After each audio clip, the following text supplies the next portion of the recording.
आ रही राजस्थान के कोटा से, जहां नेता प्रहलाद गुंजल का बीजेपी छोड़ना लगभग तय हो गया है। उन्होंने सोशल मीडिया एक्स से प्रधानमंत्री मोदी की तस्वीर भी हटा ली है। आपको बताएं कि पूर्व सीएम वसुंधरा राजे खेमे के माने जाते हैं। गुंजल पहले विधायक भी रह चुके हैं भाजपा से। कल बीजेपी को छोड़कर कांग्रेस ज्वाइन कर सकते हैं। बड़ी खबर आ रही है, कोटा बूंदी से प्रत्याशी बना सकती है कांग्रेस। ओम बिरला के लिए एक तरह से कहें कि चुनौती साबित कर सकते हैं। 63 साल उनकी उम्र है और पार्टी छोड़ने की जो सुगबुगाहट है वो उस तरह से लगाई जा सकती है कि उनकी मौजूदगी बताई जा रही है दिल्ली में है। और अपने सोशल मीडिया प्लेटफॉर्म पर उन्होंने रामधारी सिंह दिनकर की कविता की पंक्तियां भी साझा की हैं, जिसमें याचना नहीं अब रण होगा, संघर्ष महाभीषण होगा, जो आप स्क्रीन पर भी इस वक्त देख रहे हैं। तो लग रहा है कि अब बीजेपी से किसी तरह की याचना का उनका इरादा नहीं है और रण अब वो बीजेपी के साथ करेंगे। और निश्चित रूप से जो करेंगे रण होगा तो वो सांसद कोटा सीट से ओम बिरला, लोकसभा के स्पीकर, उनके सामने उतर सकते हैं कांग्रेस वगैरह ज्वाइन करते हैं तो कांग्रेस की केंद्रीय चुनाव समिति की बैठक भी चल रही है। इस बीच एक राजस्थान से बड़ी खबर आना अपने इसके मायने हैं।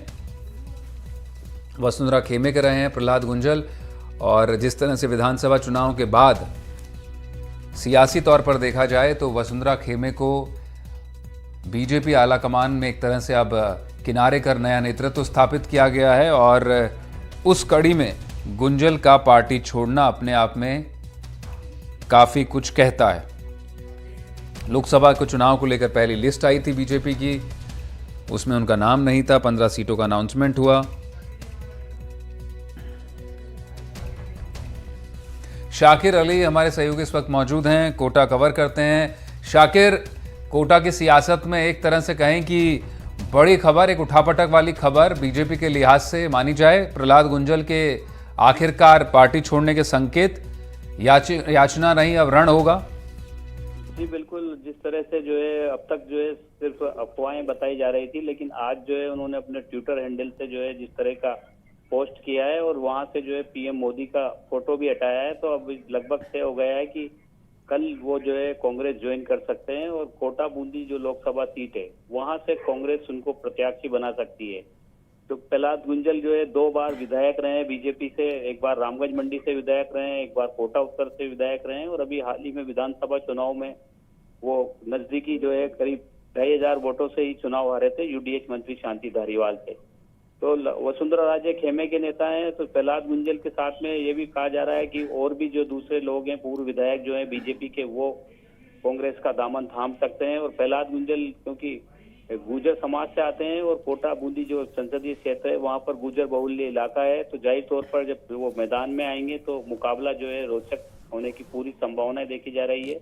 और प्रहलाद गुंजल के साथ में बीजेपी के कितने कार्यकर्ता साथ में आते हैं, कितने पदाधिकारी साथ में आते हैं, ये देखने वाली बात होगी। लेकिन प्रहलाद गुंजल जिस तरह से तैयारियां कर रहे हैं, जो सूत्र बता रहे हैं हमारे, उसके मुताबिक वो पिछले 10-12 दिन से अपने जो बड़े पदाधिकारी हैं, अपनी टीम के जो मेंबर हैं, ग्रामीण इलाकों के, शहरी क्षेत्र के, उनके साथ उन्होंने बैठकें की है, उनसे रायशुमारी की है और उसके बाद में ये अब उनका लगभग तय माना जा रहा है कि वो बीजेपी को छोड़कर कांग्रेस ज्वाइन करने वाले हैं और कांग्रेस उनको जो है कोटा बूंदी लोकसभा सीट से प्रत्याशी बना जी शाकिर, अगर थोड़ा इतिहास भी देखें, दर्शकों के लिए बताएं कि प्रहलाद गुंजल का राजनीतिक पृष्ठभूमि, तो अक्सर वो बड़े रिबेलियस किस्म के नेता रहे हैं। वसुंधरा राजे के अब करीबी माने जाते हैं, लेकिन एक ज़माने में वसुंधरा राजे के खिलाफ थे, वो धुर विरोधी थे। शांति धारीवाल और ओम बिरला से राजनीतिक सियासी तौर पर उनकी दावत लंबी पुरानी है। तो एक तरह से कहें कि कोटा उत्तर से तो खैर चुनाव लड़ाई उन्होंने विधानसभा में शांति धारीवाल के खिलाफ, हालांकि उनको हार का सामना करना पड़ा। लेकिन ये बात अब मानी जाए कि जिस तरह से कांग्रेस को नुकसान हो रहा था, बीजेपी में लगातार उनके बड़े नेता जा रहे थे, तो एक कोई नेता बीजेपी से कांग्रेस में, राहुल कसवा के बाद अब दूसरे बड़े नेता हो सकते हैं प्रहलाद गुंजल वहां जाने वाले। और अगर कांग्रेस ज्वाइन कर लेते हैं, क्योंकि जिस तरह से खबरें आ रही है कि मैटर ऑफ टाइम ही लग रहा है, तो क्या माना जाए कि कोटा से सीट पक्की कांग्रेस की तरफ से उनकी? देखिए, सीट पक्की का तो नहीं कहा जा सकता। लोकसभा स्पीकर ओम बिरला जो है मजबूत प्रत्याशी हैं, 2 बार के सांसद हैं। इसके अलावा वो लगातार क्योंकि सक्रिय रहते हैं पूरे फील्ड में और उनके पास चुनाव मैनेजमेंट बहुत अच्छा है। बहुत माइक्रो मैनेजमेंट जो है ओम बिरला के चुनाव का होता है बूथ लेवल पर जो है उनके मैनेजमेंट को कई बार जो है प्रधानमंत्री नरेंद्र मोदी और बीजेपी के जो शीर्ष संगठन है उन्होंने भी सराहा है। कई जगह ओम बिरला जो है बूथ मैनेजमेंट की ट्रेनर के तौर पर भी देश के कई इलाकों में गए हैं। लेकिन प्रहलाद गुंजल के आने से ये बात साफ हो जाती है कि अब मुकाबला एक तरफा नहीं होगा। मुकाबले में चुनौती जो है लोकसभा स्पीकर को मिलेगी, क्योंकि गुर्जर समाज से आते हैं। इसके अलावा जो संसदीय क्षेत्र जो है उसमें जो है SC ST के वोटर हैं, इसके अलावा माइनॉरिटी के वोटर हैं। तो जो कांग्रेस के परंपरागत वोट बैंक है उसके अलावा प्रहलाद गुंजल का खुद का इंडिविजुअल फील्ड जो है वो काफी मजबूत है, क्योंकि वो रामगंज मंडी से भी चुनाव लड़ चुके हैं, वहां पर भी उनकी अच्छी खासी वो है। और ग्रामीण इलाकों में प्रहलाद गुंजल का अच्छा प्रभाव है। गुर्जर समाज से आते हैं तो इसके अलावा जो है दूसरी जो जातियां हैं उनमें भी जो है प्रहलाद गुंजल का अच्छा प्रभाव देखा जाता है। लेकिन वो कितने वोट में तब्दील हो पाता है और किस तरह से वो चुनाव, क्योंकि लोकसभा चुनाव वो पहली बार लड़ रहे हैं, इससे पहले वो विधानसभा के चुनाव लड़े हैं, 2 बार हारे हैं और 2 बार वो चुनाव जीते हैं। लोकसभा चुनाव में उनको पहली बार मौका मिलेगा। अभी बड़ा फील्ड है, 8 विधानसभाएं यहाँ पर है। हालांकि जो विधानसभा के नतीजे हैं उसके मुताबिक 4 विधानसभाओं पर कांग्रेस काबिज है और 4 पर बीजेपी काबिज है। तो प्रहलाद गुंजल को जो मैदान मिलेगा वो चुनौतीपूर्ण मिलेगा। लेकिन साथ में जो है 4 विधानसभाओं पे, क्योंकि कांग्रेस जीत दर्ज कर चुकी है विधानसभा चुनाव में, तो उसका फायदा भी उनको मिलने की संभावना नजर आ रही है। और अब जब वो कांग्रेस में शामिल होंगे तो किस तरह से वो रणनीति तय करेंगे, किस तरह से उनका मैनेजमेंट होगा, क्योंकि पिछला जो चुनाव उन्होंने लड़ा था वो बहुत ही अच्छे तरीके से लड़ा था। दिग्गज नेता शांति धारीवाल से वो बहुत नजदीकी मुकाबले में चुनाव लड़े थे। तो जो जब से नाम प्रहलाद गुंजल का सामने आया है उससे जो है कांग्रेस के साथ साथ बीजेपी के खेमे में भी हलचल तेज हो गई है, क्योंकि प्रहलाद गुंजल बड़े नेता माने जाते हैं हड़ौती के साथ साथ, क्योंकि गुर्जर आंदोलन के टाइम पे वो बहुत ज्यादा सुर्खियों में रहे थे। और जो वसुंधरा राजे से अदावत हुई थी वो उसी वक्त की अदावत। बिल्कुल जो आप जिक्र कर रहे हैं एकदम सही फरमा रहे हैं आप शाकिर। जो 2003 में सरकार थी वसुंधरा राजे की और जो गुर्जर आंदोलन के दौरान उनकी दूरियां बढ़ी और फिर लंबी अदावत वो चली और 2013 में जब चुनाव हुए विधानसभा के फिर उन्होंने पार्टी ज्वाइन की थी वापस। और अब एक तरह से कहें कि 11 साल बाद फिर वो किनारा करते दिखाई पड़ रहे हैं बीजेपी से और एक बड़ा उनके लिए भी एक सियासी कदम माना जाएगा। तो ये विधानसभा चुनाव हालांकि उन्होंने हारा और अपनी शक्ति ज़रूर उन्होंने साबित की चुनाव में। अब ये जानना चाहेंगे शाकिर, गुर्जर कम्युनिटी से आते हैं प्रहलाद गुंजल, रामगंज मंडी से भी चुनाव लड़ चुके हैं, किन किन विधानसभा सीटों को प्रभावित कर सकते हैं ये अगर इनको कांग्रेस उतारती है तो लोकसभा सीट में?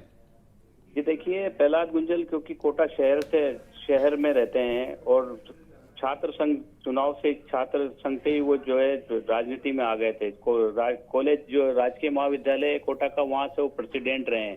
कोटा शहर की जो तीनों सीटें हैं, कोटा उत्तर, दक्षिण और लाड़पुरा, इन तीनों सीटों पर उनका प्रभाव देखा जाता है। इसके अलावा क्योंकि शहरी क्षेत्र के साथ साथ जो ग्रामीण इलाके का जो इलाका है लाड़पुरा क्षेत्र का, वो गुर्जर जाति के लोग वहां पर बड़ी संख्या में है। तो इन तीनों सीटों के साथ साथ में जो है रामगंज मंडी, क्योंकि वो वहां से खुद चुनाव लड़े हैं, तो रामगंज मंडी वाली सीट पर भी उनका अच्छा खासा प्रभाव है। बूंदी और जो हिंडोली वाला इलाका है, हिंडोली से भी प्रहलाद गुंजल निर्दलीय चुनाव एक बार लड़े थे। तो बूंदी वाला जो बेल्ट है वहां पर जो है फिलहाल, क्योंकि बूंदी की जो दोनों सीटें हैं वो कांग्रेस के खाते में है, केशवराय पाटन और बूंदी शहर, तो इन दोनों सीटों पर फिलहाल कांग्रेस जीती हुई है, चुनाव जीती हुई है। तो प्रहलाद गुंजल ये जो बूंदी जिला है वहां पर भी जो है उनकी अच्छी खासी समर्थकों की तादाद है।